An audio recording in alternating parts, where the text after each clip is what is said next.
Luca, ma oggi sei più peloso del solito o sbaglio? L'annunci tu la sigla o lo faccio io? Faccio io. Sigla.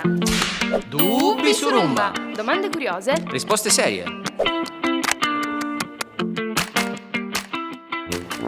Ecco qui la domanda di oggi. Allora ci chiedono: qual è il modello di Roomba più adatto se si hanno animali?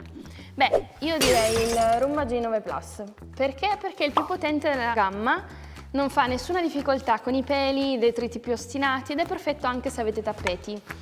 Inoltre ha tantissime funzioni intelligenti e grazie alla telecamera vi invia le foto del vostro cane quando lo trova sdraiato per terra a dormire a pancia all'aria, ma evita anche tutti gli ostacoli come i giochi e, nel caso capitasse, ma a noi non capita, diciamolo, i pasticci accidentali dei vostri animali, che li eviterà completamente e non succederà un casino. Se avete altri dubbi su Roomba scriveteci nei commenti e risponderemo nel prossimo video. Ciao!